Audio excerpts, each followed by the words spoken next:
Hello and welcome back to yet another episode of On the Grid Podcast, Season 5, Episode 6 today. We've seen track action for the first time in about 3 months. We're gearing up for the Australian Grand Prix.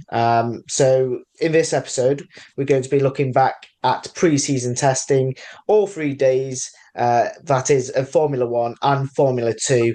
The Formula One obviously had theirs at Bahrain, whilst Formula Two were in Barcelona. I'm your host, Adrian Kita. Joining me is not Ethan today. Ethan's not here. Ethan's decided to go on holiday to Cornwall. Best of wishes on his holiday ventures, whilst he leaves me to solely lead this episode. But joining me is another special guest. Abby Jackson's back for a second appearance, and first of season 5. Abby, how are you? How have you how have you found things without any track action? And are you raring to go to see F1 back on track once again? Well, thank you very much for having me back. I am getting bored of having nothing on track because obviously I'm a sort of an all-round motorsport content creator. There has been nothing. Like MotoGP's only just come back, all the other racing series have just started their testing again. So having absolutely nothing has been horrific. When everything in my life revolves around motorsport, I've got to turn to something like football. And as a Palace fan, it's been a bit of an up and down few months for that. But yeah, super stoked to have everything back on track. I don't actually have access to Sky Sports or anything, so I've been trying to keep up to date with all the testing results either through Instagram or through little clips on TikTok and all of that. So yeah, it's been good to see things back, and I'm ready for real racing to start. Sky Sports is one thing as a motorsport or a football fan. It's one thing that you need. If all fails, you turn to F1 TV, which is always good as well. But let's actually dive straight into F1 testing and day one. We obviously saw a few red flags. We saw a red flag for something that usually doesn't occur. A power cut. It's one of the weird things that happened in Bahrain. We obviously had a power cut which saw the afternoon session extended. We also saw rain in Bahrain, which I thought I'd never see before. And it's really strange. But let's begin with the morning session. So in the morning session, it was Kimi Antonelli that actually topped the session with a 1:31.428, with Liam Lawson and Alex Albon in second and third, about a tenth and a half behind him, with Yuki Tsunoda propping up in fourth, about 2 tenths behind Antonelli. Abby, it's important that the rookies kind of get down to business straight away. But with Kimi Antonelli, he's obviously the youngest out of all of them. But then again, he's in the best car out of all the 6 rookies that are on the grid this season. How important is it for him, obviously, to get the laps in which he did, which he got 78 in on the first day, and to top a timesheet for in the first session that you're kind of in an F1 car is also an impressive feat. Yeah, I think to come in as a rookie and then instantly top the timesheets is pretty remarkable. It's pretty impressive. Obviously, you have to take everything in testing with a pinch of salt. Not everyone's going to be pushing to the full potential. They're going to be testing different things. But even straight off the bat to come out and pull out laps like that when he's not got that much experience in the car is still very impressive. Like we saw, I'm pretty sure it was correct me if I'm wrong, when Russell covered for Hamilton, it was Bahrain, or it might have been the Sakir circuit. He came in, he did really well in that car on that circuit. So maybe it is just the Mercedes and the rookies, they do well on that circuit. A little bit of a coincidence there. But yeah, it's incredibly impressive to have the rookies doing so well so quickly and adapting to it. But it could also be that they're getting used to the technology sooner.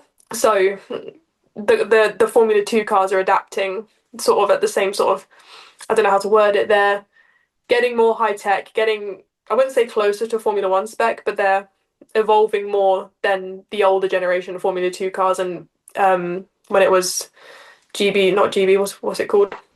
what was the one that Charles Leclerc, when it was Charles Leclerc? What's it called? I'm a brain GP3, blank. GP2. Yeah, GP, that one. Obviously, the cars are a little bit different to then, so I think they've grown up in they've grown up more around Formula One, so they're going to be a little bit almost better than the rookies of a few years ago because they're closer to that technology, I guess.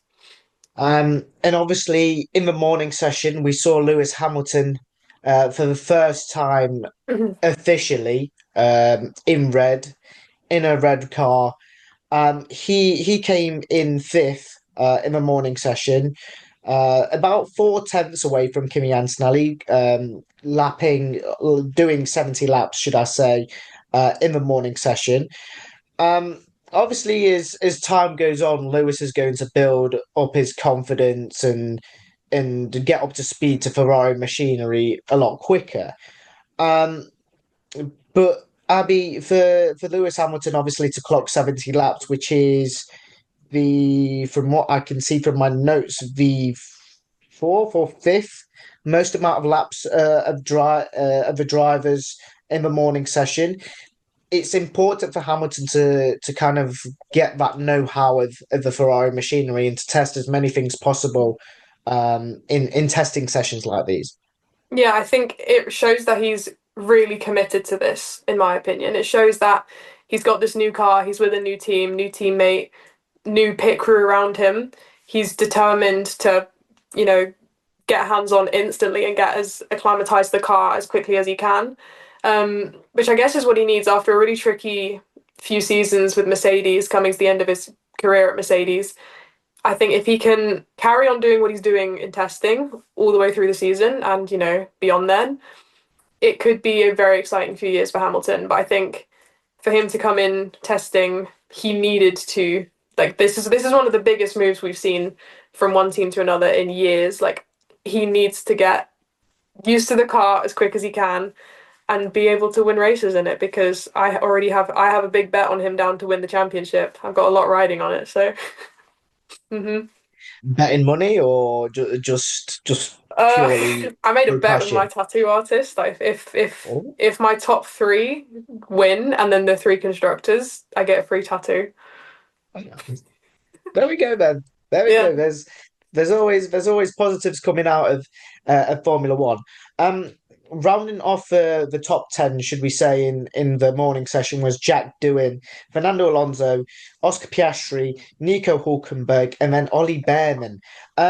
Let's end the morning session on Ollie Behrman because if we actually look at it, obviously it's pre-season testing. We're not going to read massively into it.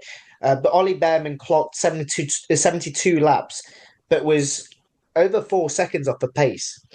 Obviously, I'm not going to read anything into it because we've seen Ollie Behrman at his best last season in the couple of races that he did have, and I think this is just purely him not doing racing laps and kind of just testing the Haas machinery for 2025 and him solely doing that. But Abby, do you think that obviously everybody knows that you can't read into testing? Uh, do you reckon Ollie Behrman should worry at all? Because we saw incidents. I think it was his engine cover that actually flew off on one of his laps, and I think the same happened to Esteban Ocon as well. Should Haas have a little bit of worry within the team, or should we just do what normal fans should do in Formula One and don't read into preseason testing and have a level head heading into the first race in Australia? There's a few ways to look at it. Obviously, having a level head and just it's testing, you can't really rely on it that much. But if two engine covers from the same team are flying off, then that's a little bit too much of a coincidence. And we've seen Haas cars break literally in half in the past, which, obviously cars are designed to protect the driver bay and fall off around it, but to break completely in half, maybe Haas needs to have a little look at how they're building their cars. But I'm not a mechanic, I'm not an engineer. But yeah, I don't think Ollie Behrman needs to be panicking at all. Obviously, when he came in and sat in the Ferrari car and raced in Jeddah, I'm pretty sure it was Jeddah, that was obviously, we'd never seen anything like that before. That was insane. That was amazing. but now he's not in a Ferrari. He's in a Haas, maybe the same engine, but it's very different overall. So he hasn't got anything to worry about. It's just testing. He's got the rest of the season ahead of him to prove himself, which he absolutely will. I really think he will. On to the afternoon session, and it was Lando Norris that topped the timesheets overall, actually, with a 1:30.430, with George Russell and Max Verstappen in second and third. George Russell about a tenth and a half, Max Verstappen about 2 tenths and a half behind Lando, with Charles Leclerc in fourth and Carlos Sainz in fifth. Let's talk about Carlos. Why not? He switched to Williams. Um, Obviously the switch he kind of had to make with Lewis Hamilton kind of stealing his seat for this upcoming season. Um, but he jumped into the afternoon session only 5 tenths away from what is to be pretty much the perfect McLaren, because that's the team to beat this season. It's McLaren. I think if anybody thinks otherwise, they're a lunatic. It is Hmm. McLaren. What did you think of his first session? Overall, clocked in 68 laps. Like I mentioned, only 5 tenths behind Lando Norris's time. Overall, from a first session, it doesn't look too bad. Yeah, I think it's a very positive start. I'm a big Carlos fan myself. I really hope that he can carry on those sort of results all through the season. Um, but yeah, I think he's going from a very competitive, very strong team to a team that's we've seen has struggled in the last few years. But again, that's two teams in a row that he's been through, actually three, including McLaren, that have got an insane amount of history behind it. So he's going to a very, excuse me, well supported team. Like McLaren, Ferrari, Williams all have huge fan bases. So I think he'll have that behind him. But obviously, yeah, big jump. In an ideal world, he would have gone to Red Bull or something like that. But it is what it is. I think it was definitely a risk for him going to Williams, and if he can make it work, then it could be spectacular. But if he doesn't make it work, then where else is he going to go at this rate with all the rookies coming in? So it's going to be a very make or break season for him, and I'm really hoping he can pull it out the bag and just keep this pace all the way through. Everybody hopes that. Even I hope that. As a Ferrari fan, I do hope that Carlos does well, because Mhm. it's not going to be the same. I mean, Mhm. yeah, we've got a seven-time world champion now at our team, but it just doesn't feel the same, you know. It doesn't feel the same. Mhm. But rounding off the afternoon session, it was Pierre Gasly in sixth, Isaac Hadjar and Gabriel Bortoleto, the two rookies, in seventh and eighth, Lance Stroll in ninth, and Esteban Ocon in 10th. And if we actually look at the final classifications, obviously Lando Norris topped the timesheets with a 1:30.430. George Russell, Max Verstappen, Charles Leclerc, Carlos Sainz, which was the top five from the afternoon session. Pierre Gasly was sixth, and then it was Kimi Antonelli, Liam Lawson, Alex Albon, and Yuki Tsunoda rounding off the top 10, with Isaac Hadjar, Gabriel Bortoleto, Lewis Hamilton, Jack Doohan, Fernando Alonso, Lance Stroll, Oscar Piastri, Nico Hulkenberg, and the two Hasses of Esteban Ocon and Ollie Behrman at the bottom.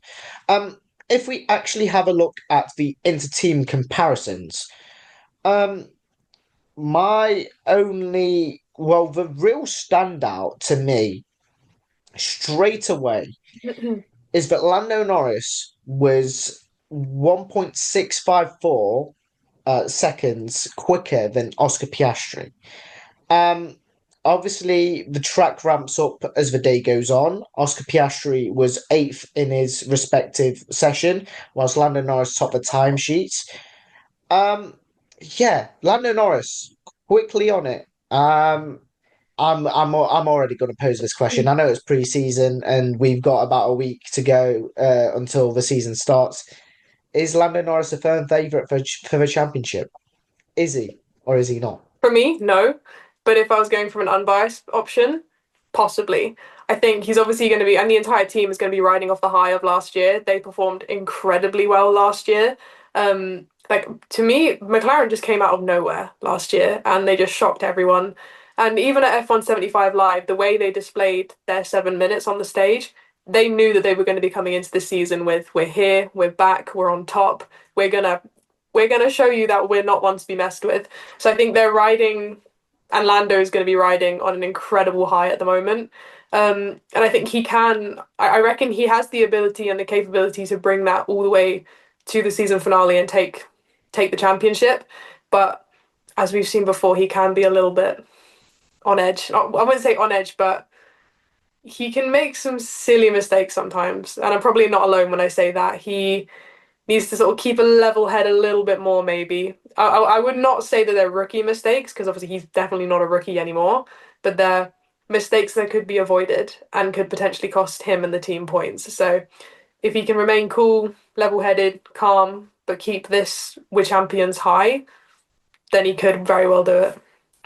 Scream Shaw from 2022. That's all I'm saying. To be fair, I think me and Ethan both were comparing Lando Norris last season to Charles Leclerc of 2022. Both of them were in their first championship battle, and I think both of them have gained a lot of experience and a lot of knowledge from what they need to do in the years to come to actually put it right if they are in a championship battle.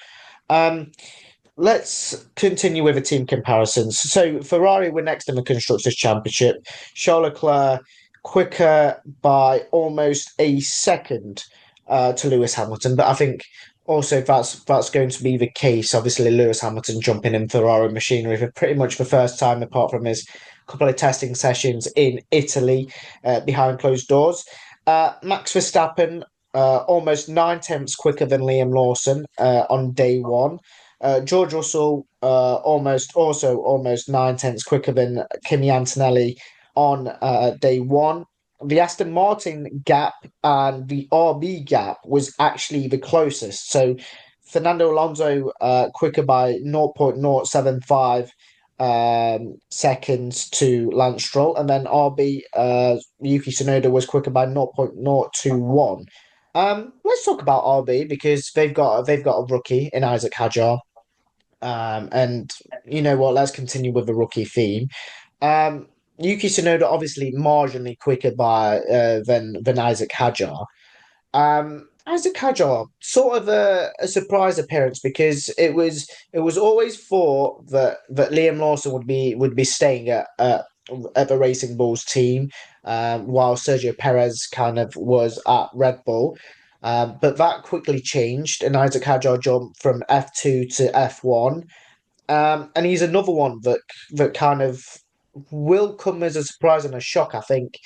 This season, especially, I think, because Yuki Tsunoda is in that make or break period, do you think that Isaac Hadjar will be able to push Yuki Tsunoda in a sense that Yuki Tsunoda gains more of a chance of gaining a better seat in 2026? And do you think that Isaac Hadjar has the capabilities of matching Yuki Tsunoda in a sense? I think Isaac Hadjar coming in and Yuki not going to Red Bull is going to get under Yuki's skin quite a bit. I think it's going to play on his mind. It's going to bother him. I think Isaac Hadjar, I think he's going to shock a lot of people. Maybe not in the first few races, but I think he's going to, within the first 10 races, maybe score some good points. And I reckon if that does happen, it's gonna annoy Yuki. It's gonna really rile him up. So I think Yuki, just from like wild predictions, he's gonna end up being very shouty, being very almost turned into a little bit of a Dan Ticktum, if that makes sense, because he's gonna be getting wound up and annoyed. Because I think we've seen that for the last few years. He'll come out in the media and say, "Oh, I thought I was going to get it. Oh, I thought it was going to be me. I thought it was going to be this." So he has very high expectations of himself, and when things don't go his way, obviously we've seen Yuki's very sweary, very loud. He's very fun to watch from the fan perspective, but probably not if you're in the garage with him. So I think Isaac coming in could maybe damage his chances of going to a better team purely because it's going to annoy him and it's going to cause him to not perform to his highest ability. Because I think a lot of people still sometimes see Yuki as a rookie, almost because he's in that sort of midfield team. He's never really stood out. there's probably only been a few races where everyone's gone, wow, look at Yuki. So I think he's still almost seen as a rookie when he's not a rookie, if that makes sense. Yeah, God, what a blast from the past. Dan Ticktum. I can remember his F2 days, and him absolutely going berserk on the radio. But I think that's just Yuki's nature. He's always seen as a bit of a can you say a bit of a diva on the radio? He does like a bit of a moan and groan every now and again. But yeah, that I think we're just used to seeing Yuki Tsunoda being like this, and I think, like you mentioned, I think it will become to a bigger scale this season. But let's move on to day two. And it's our friendly seven-time world champion, Lewis Hamilton, topping the charts with a 129.374, only clocking 45 laps. But I don't think he'll mind that. 45 laps, and you're topping the timing sheets. I mean, he did enough running in day one. If we look back, he did 70 laps, and to obviously do 45 laps and top the charts, I think is good enough, right? Isn't it? I think it shows that he's adapting quite quickly. Again, obviously testing, pinch of salt, can't really rely on it. But to me, that says he's getting on with the car already. He's already starting to find what works for him. Obviously, this is only one track that we've seen him on. So they could go to Australia and it completely not work for him. But I think it's a good start. It's a very positive start. And him just seeing his name at the top of the timesheets again will probably give him that boost of confidence that he needs after, seeing himself all the way down in 18th at times last year and the last 2 years. So I think it will give him his own little confidence boost, probably one that he needs after coming from Mercedes. So it's good to see him back up there. And yeah, if he can keep that going and, every race just get better and better as he gets more and more used to the car, hopefully put it on the top step a couple times.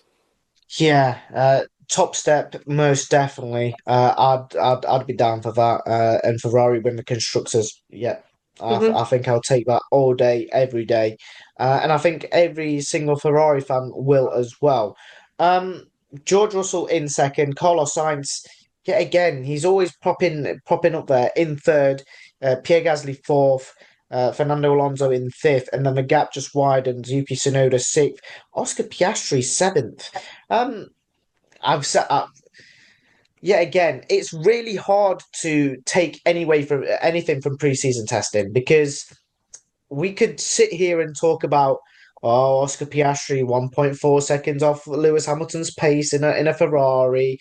Oh dear, the alarm bells ringing at McLaren.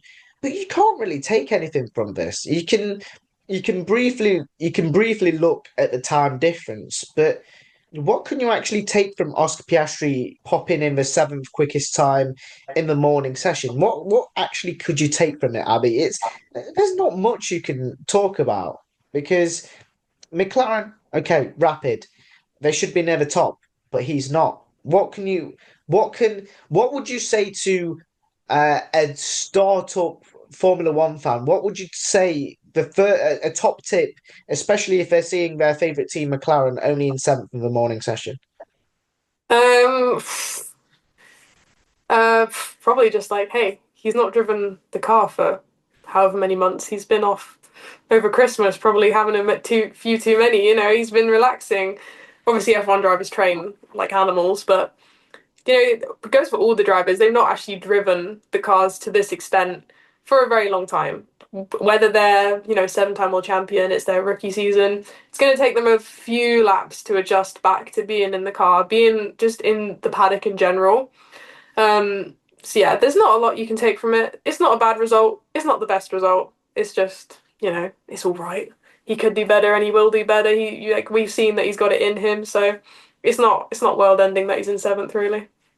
Yeah, it's not world ending until you are a new F1 fan and you look at it. Oh dear, he's Hmm. 1.4 seconds off Lewis Hamilton in a Ferrari. Trust me, guys, don't worry. It's preseason testing. Most of the teams are sandbagging anyway. So, Hmm. like Liam Lawson in his Red Bull, 1.8 seconds off the pace of a morning session. But I do believe I did see that his car had a water leak, if I'm not mistaken, on day two in the morning session. So he only managed 28 laps, with Nico Hulkenberg and Esteban Ocon rounding off the top 10 in the morning session. But then in the afternoon session is that man again, Carlos Sainz, topping the charts. The quickest overall time in the test with a 129.348, accumulating a whopping 82 laps, with Charles Leclerc in second and Kimi Antonelli in third. The C squared connection, it may not be the same team, but they're up there, 1-2. It's impressive. It goes without saying that those two drivers are very quick drivers, and they're clearly getting back to grips with the Formula One cars after a long break. They just can't seem to stay away from each other, can they? They miss each other. But yeah, Carlos up on the top step. Just to stop the clock, stop the season. He's won. There we go. Give him the title now. But yeah, very happy to be seeing that. Again, very positive note. But one thing I would just add quickly is all these names being thrown out, and even while testing was going on, it was always Lewis this, Carlos this, Lando that. There was very, very little mention of Max Verstappen throughout the entirety of testing. And obviously Max is quite, I would say, a solitary racer. He likes to keep himself to himself. Even in practice and qualifying, he's normally goes out when there's nobody else on the track. So it's interesting to see how little exposure he's gotten. Like whether, I'm not saying people are getting bored of him, but there's been so many new changes and new things come in, new people to new teams, that Max, being a four-time world champion, isn't top of everyone's list at the moment to focus on, because we've got more interesting things to focus on, if I'm honest, because I'm not Max's biggest fan, but yeah.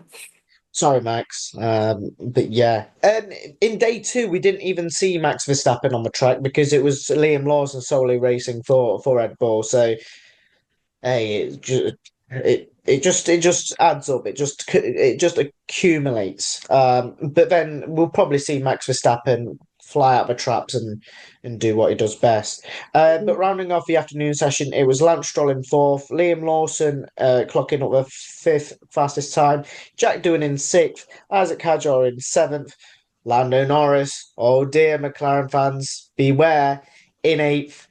Gabriel Bortoleto in ninth, and then Oliver Behrman in 10th. And if we actually look at the final classification, Carlos Sainz obviously topping the charts. Lewis Hamilton, it's even weird.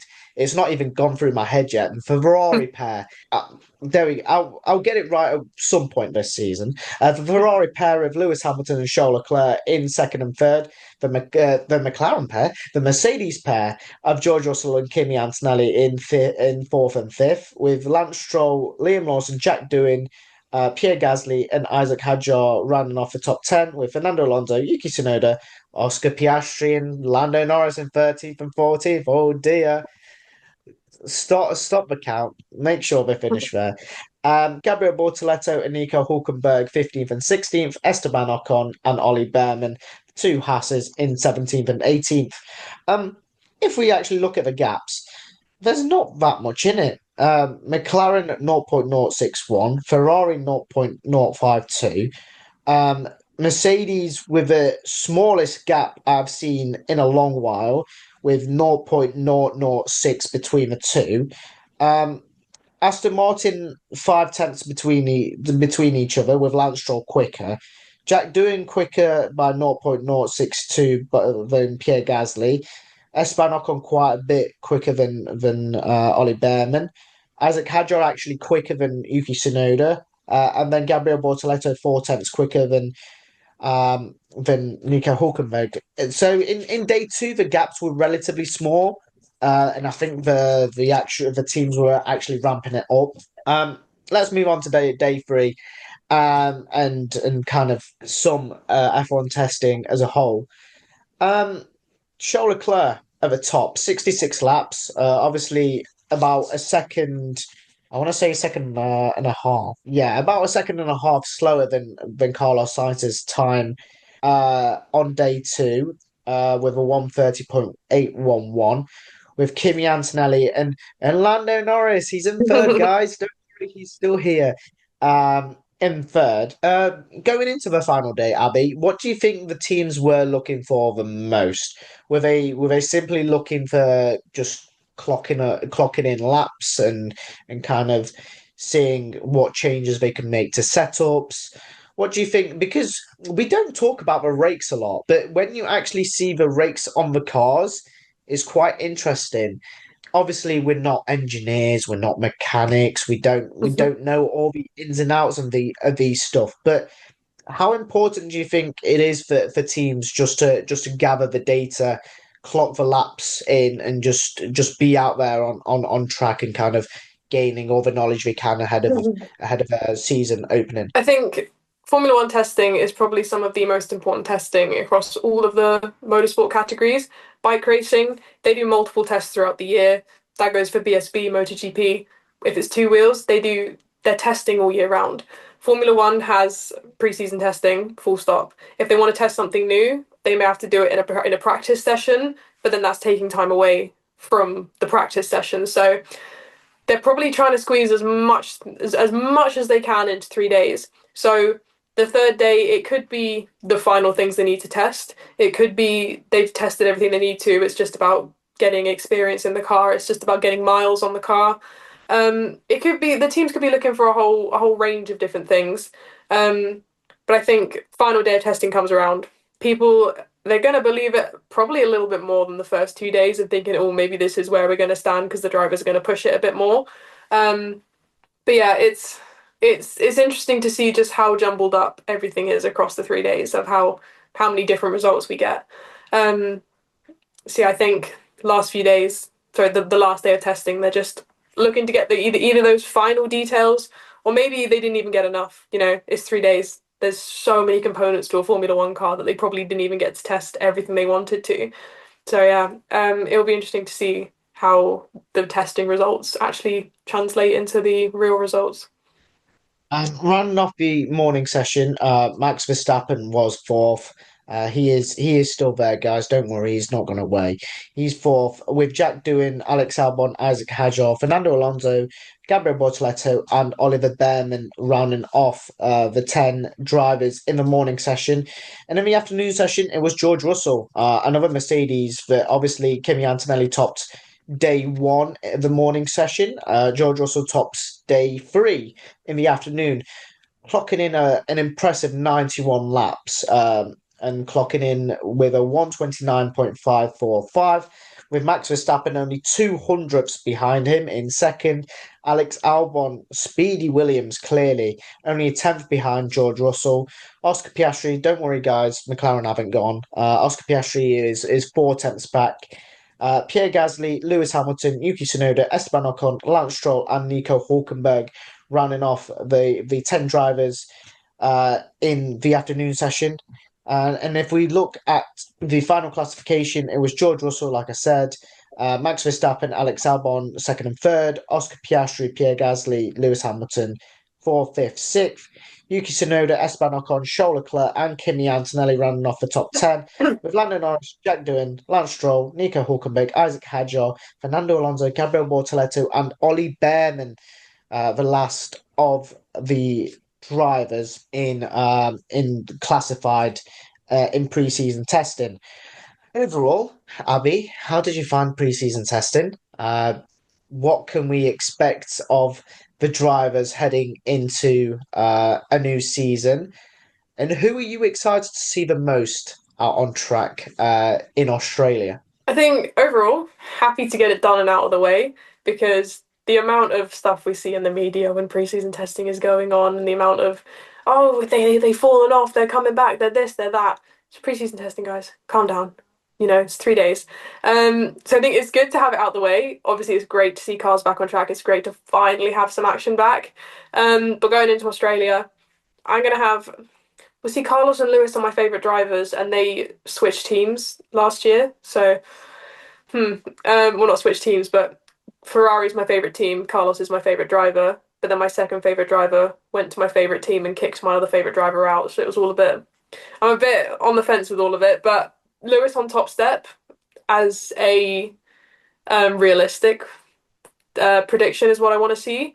Um, I reckon they could do a double Ferrari P1 P2, but it's likely that we're going to get Max up there, whether it be on the top step or within the top five. He will most likely be up there along with a few McLarens. So P1 2 3, Lewis, Verstappen, Norris, and then just in general hoping for Williams to do well. I think Williams have shown some great strengths this preseason testing, so if and it's a big if they can carry that through into the first race, even if they can bring it into the first race, that will set them off on a good start to the season. So if they can carry that all the way through, that would be the dream. So Williams and Ferrari are the ones that I'm rooting for this year. Just to round off the episode, obviously the podcast is trying to get more out there with Formula 2 and Formula 3. We talked about Formula 3 in the last episode, but Formula 2 had their own testing in Barcelona, and obviously they also had 3 days of testing with so many rookies in the field. I mean, did you get to see much of F2? I'm gonna ask this No, I question didn't. because you don't But feel like I don't see too many people actually like diving into Formula 2. It's since I think well, I want to say since the COVID season, I don't see as much. I won't say hype, but I don't see as much. Should we say superstars? I mean, I don't think I could say superstars either because we've got 6 sort of F2 graduates in the F1 field now in the 2025 season. Um, I don't know. I don't know. I can't put a word to. I can't really find a suitable word for Formula 2. But there's so many exciting talents that are coming through.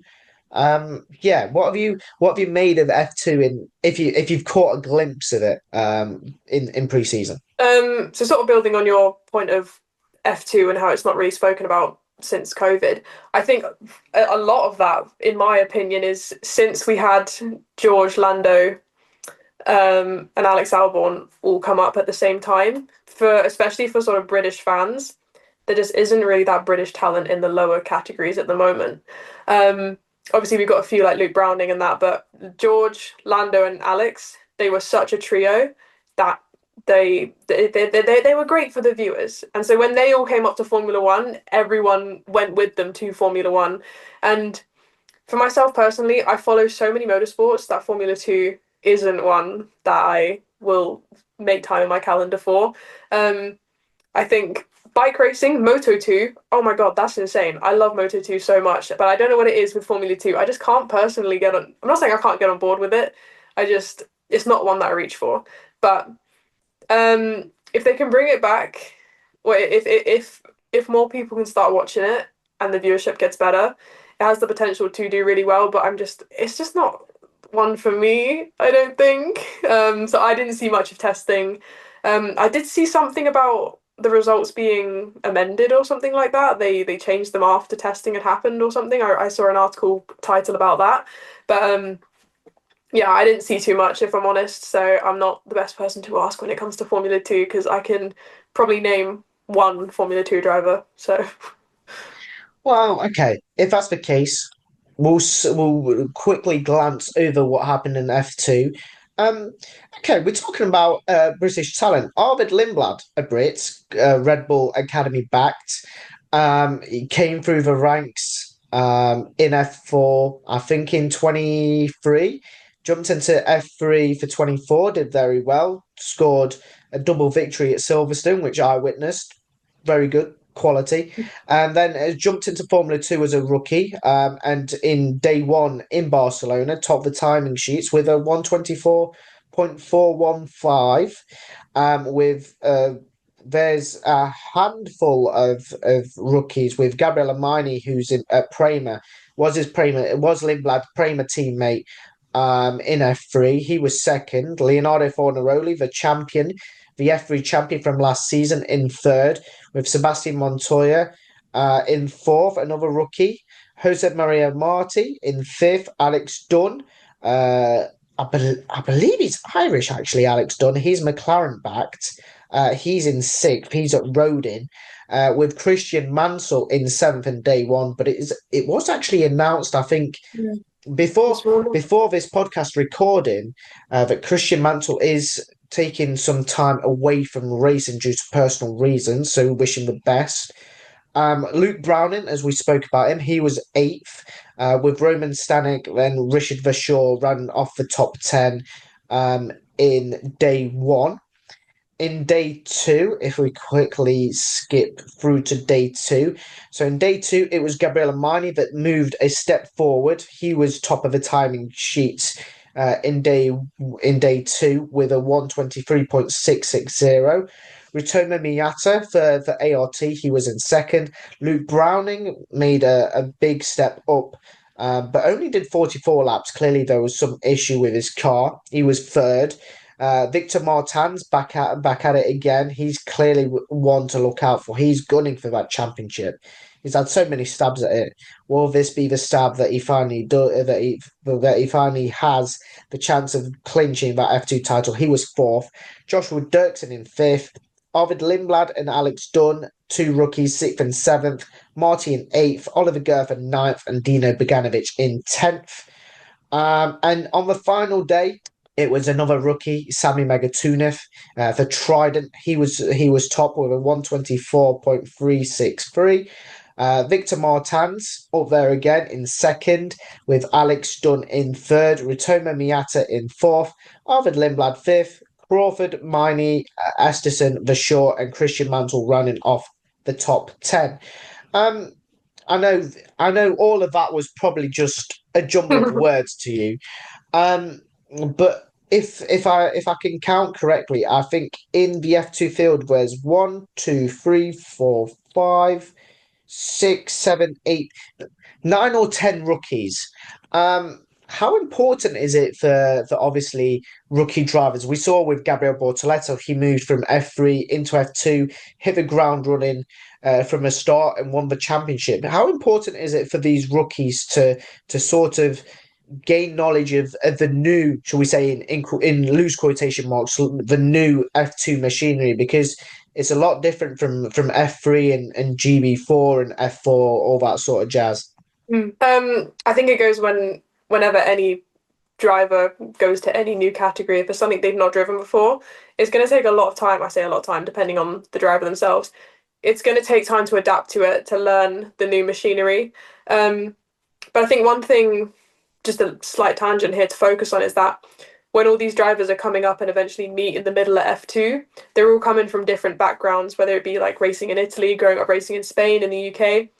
And all of those regional tracks that they'll have in their home countries, probably racing in regional cups, are so different.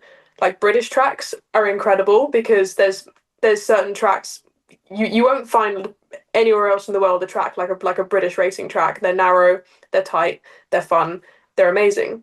Whereas European tracks, they're very, very different. So everyone's going to be coming from a different sort of racing background, but they're all meeting in the middle at Formula 2. So it's an array of talent, an array of different backgrounds meeting in the same sort of car. So I guess that's where when people say, oh, it's just the car, it's just the car. In Formula 2, it really shows the talent behind the car, I think, more than anything. So getting used to the car quickly is going to be important because F2 can probably be a bit more cutthroat. We've seen people stay in Formula 2 for years when people around them have moved up into Formula 1 within a few. So so Formula 2, get in the car, get going, or miss your chance at Formula 1, basically. And I think that's a good way to end off this episode. The key is Formula 2. It's got to be in it to win it, most of these F2 drivers. But rounds off a fantastic episode of On the Grid podcast, pre-season testing review. We'll be back in a couple of days probably for our season predictions. Well, when Ethan's back, really. Don't blame me. It's actually Ethan's fault that he's not here. He would have loved to record a podcast about pre-season testing because he loves it. I don't know why, but he really enjoys pre-season testing, and he loves to get giddy about it. But thank you, Abby, for joining us, joining me, not us, me, on this episode. Where can people find you on social media and all that good stuff? If people haven't seen your face or heard your voice before. Well, yeah, cheers. Thank you for having me on again. It's been another pretty good episode. So yeah, I'm over on TikTok as motorsport_Abby, spelled ABI, and then on Instagram as abby.jacko. My bigger platform is probably TikTok, but my more sort of laid back platform is Instagram. So it depends if you want to see all motorsport stuff or more chill stuff and motorsport stuff at the same time. So TikTok and Instagram, motorsport_Abby or abby.jacko. Lovely. Like I said, we'll be back in probably a couple of days to obviously do our season predictions, and then we'll be all guns blazing for the five red lights to go racing in Australia. Like I mentioned, we'll see you very, very soon. It's been a fantastic episode. Yeah, goodbye from us all.